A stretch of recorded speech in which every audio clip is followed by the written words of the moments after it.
தோழர்களே வணக்கம். நான் இப்படிய பகுதி வந்து தூத்துக்குடி மாவட்டத்தில் முள்ளன் விளை அப்படிங்கிற ஊருக்கு பக்கத்தில் இருக்கக்கூடிய ஒரு ஊரணி.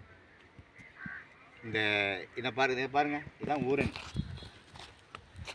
ஊரணி என்பது ஒரு அந்த நீர் தேக்கி வைப்பதற்காக அமைக்கப்பட்ட ஒரு பரப்பு, ஒரு சிறிய பரப்பு தான், ஒரு தெப்பம் மாதிரி இருக்கக்கூடிய பரப்பு தான் ஊரணி அமைச்சிருக்காங்க.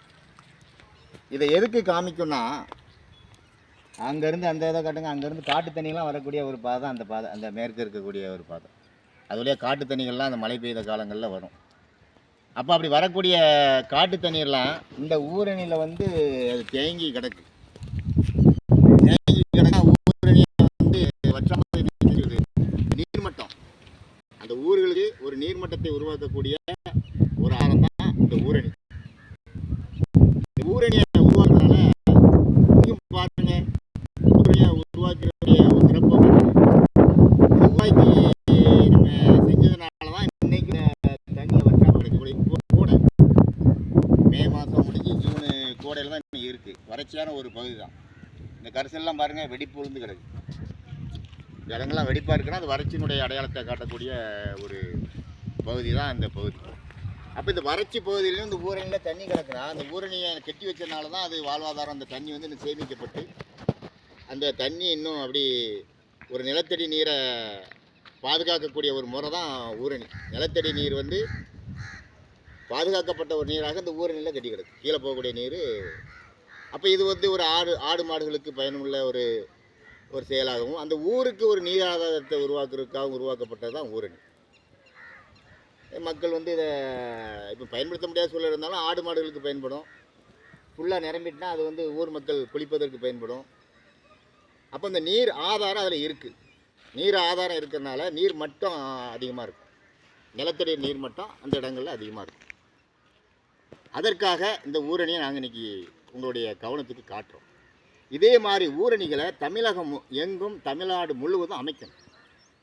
அன்றைக்கி ராஜராஜ சோழன் எப்படி ஒரு நீர்ப்பாசன முறைகளில் உலக புகழ் பெற்று விளங்கி ஒரு சரித்திரம் படைத்தாரோ, அதே போன்று இன்றைக்கி நடைபெறக்கூடிய ஆட்சியாளர்களும் திராவிட அரசுகளும் மாறி மாறி இன்றைக்கி ஆட்சிக்கு வந்துக்கிட்டு இருக்கு. அவங்க இந்த ஊரணியை சிறப்பான முறையில் அமைக்கணும்.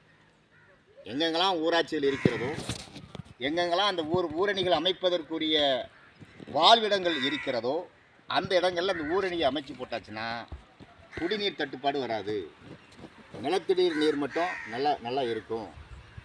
அப்படிங்கிற ஒரு அழுத்தத்தை அரசுக்கு கொடுக்குறோம்.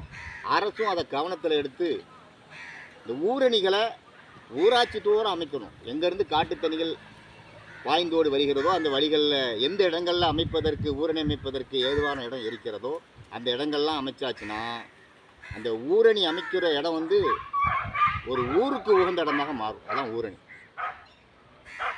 ஒரு தெப்ப மாதிரி இருந்தாலும் நீ தண்ணி கிடக்கிறனால இந்த பகுதியில் வந்து ஒரு போர் இறக்கி குடிநீர் வாழ்வாதாரத்தை உருவாக்கலாம். இந்த மக்களுக்கு தண்ணி சப்ளை கிடைக்கும்.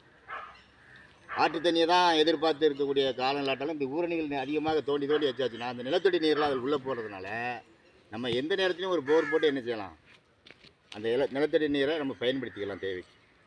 அந்த நிலத்தடி நீர் நல்ல ஒரு சுத்தமான நீராகவும் அது அமையும். அப்படிங்கிற ஒரு கோரிக்கைக்காக தான் நாங்கள் இதை அரசினுடைய கவனத்திற்கு கொண்டு செல்வதற்காக இந்த ஊரினுடைய அமைப்பு, ஊரின் அமைப்பு பாருங்கள். இப்படிதான் ஊரினை கட்டுறது. அங்கேருந்து வரும் தண்ணி, அந்த தண்ணி வந்து இங்கே வந்து விழும். அது அப்படி மிச்சப்படுத்தி வச்சுக்கணும். இங்கேருந்து தட்டி உணவு தண்ணிகள் இப்படி போயிடும். அந்த பக்கம் காட்டுங்க. இதுதான் அந்த ஊரினுடைய அமைப்புகள். இப்படி தட்டி விழுந்து அந்த கால்வாய் வழியாக அப்படி அங்கே இருக்கக்கூடிய குளங்களில் போய் அந்த காட்டு தண்ணிகள்லாம் சேரக்கூடிய அமைப்பு ஒரு இது கூட பாடம் தான் கிடக்கு. இந்த இதெல்லாம் காட்டுங்க.